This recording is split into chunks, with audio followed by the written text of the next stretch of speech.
Hi, everybody. Harry here to talk about the possibility that Fulton County DA Fani Willis is expanding her case and might even be contemplating RICO charges.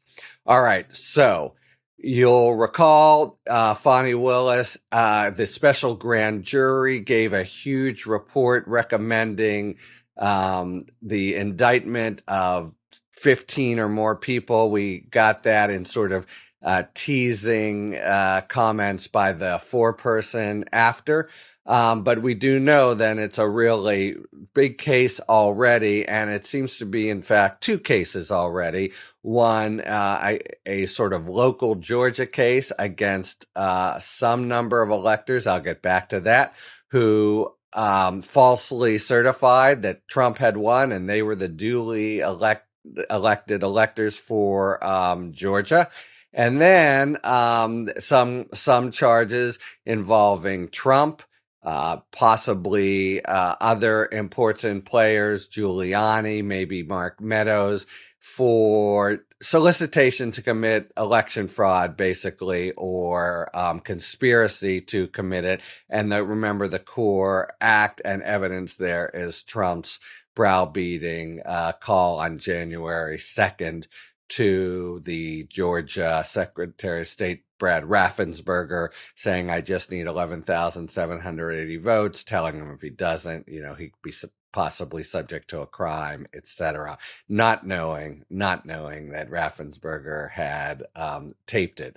And so it's fantastic evidence. All right, so what's going on now is, we got to appreciate it. Take a step back. Reporters don't know all that much. They're trying to discern tea leaves and little snippets of comments from people who, say maybe talked to someone but aren't really in the know.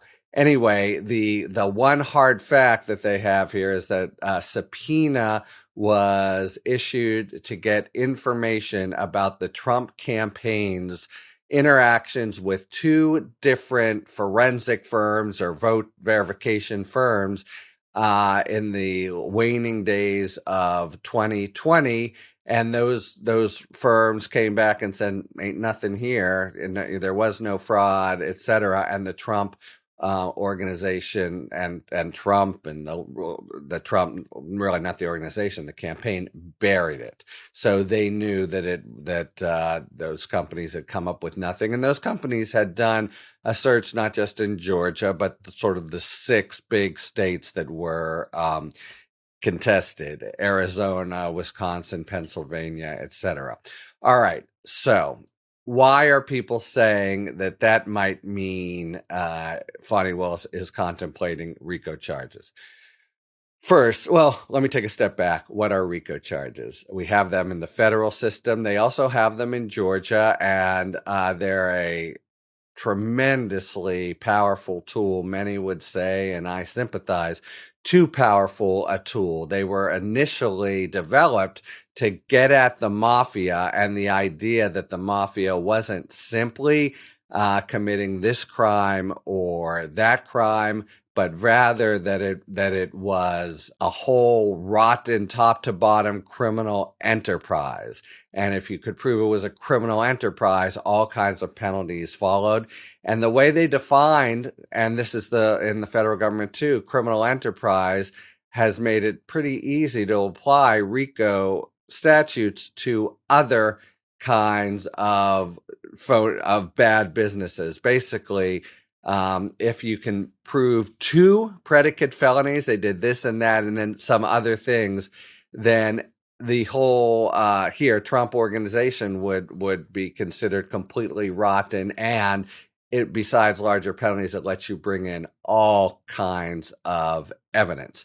So the reason that people were kind of breathlessly speculating, maybe she's moved on to RICO now. First, she's talked about it in the past. Second, she's brought the cases in the past as a line prosecutor. Probably her most successful and well-known victory to date has been in a RICO case.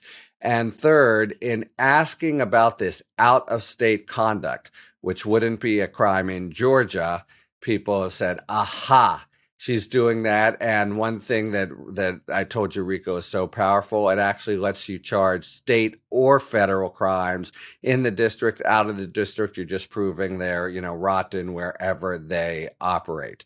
So that's got a lot of people putting their, fingers up and saying, yes, she's going RICO. Whoa. Let me give the counterpoint. First is the evidence is really important as to Georgia crimes. The reason it is because when Trump on January 2nd, the reports come in late 2020, Trump makes this call to Raffensperger January 2nd. You want to be able to show that he knew they'd lost. So you want to be able to cut off a defense that says, I was a little brusque, but I'm just trying to protect the people's right to vote. And I thought genuinely it had been taken away from them, and there's nothing wrong with that. It's a First Amendment right, etc. So a piece of evidence that shows, to the contrary, you didn't think that. You knew you had lost, so this was all puffery and lying, could be very useful, whether or not you bring RICO. Second, RICO is a really sprawling statute. It can really create kind of bedlam in a court. It could be much harder to make a jury clearly understand it. It's messy. And we have a case here where if Fani Willis follows the template that the special grand jury gave her, they're already going to be like 15 defendants in the room. Now's a good time for me to pay that check on the Georgia elector scheme. She has 16 people in Georgia signed the thing saying Trump won and I am a duly elected person. And she's got like 10 of them to cooperate. It's clear she's going after two of them and two only, the head of the Georgia Republican State Party and his sort of henchman here who like closed the door and, proceeded in secret. Those are the two main culpable actors. And Fani Willis seems to, perfectly satisfied to get the others who would be equally guilty. They signed the papers to turn against them and explain. They could say, no, we were in the room. Because, they were secretive about it, which is consciousness of guilt, by the way. We were in the room, and this is what we were doing. We knew Trump had lost, and we were doing that anyway. All right, but that's part of the big, sprawling case. If she turns it into a RICO case, it goes from sprawling to gargantuan. Just the thought of the politically tinged big prosecutions in this country don't have a happy history for starters. Think of say the Chicago 7/8, but there are several others, including some, by the way, in Rachel Maddow's really cool podcast, Ultra. For her then this seems like be really biting off a lot. Why would she want to do it? Now, we don't know. I'm not super familiar with Fani Willis and Georgia RICO law.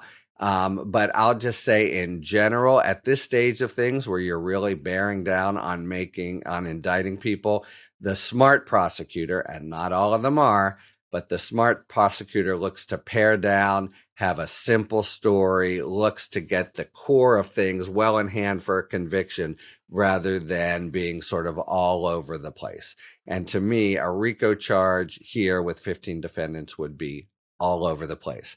That's not exactly a prediction she won't do it. I just don't have a strong enough sense of her personally, but it's a strong counterpoint to what so many people are thinking may be obvious.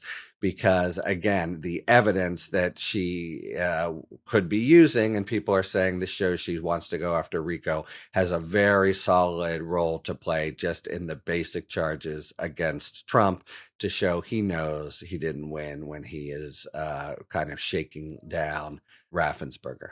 All right, so we think in late July, early August, we'll see the charges. We'll see if they include RICO, and we'll think more if they do about what that might portend going forward. For now, it's just that suggestion, and a real reason why she wouldn't be doing RICO. So we'll see. Talk to you later.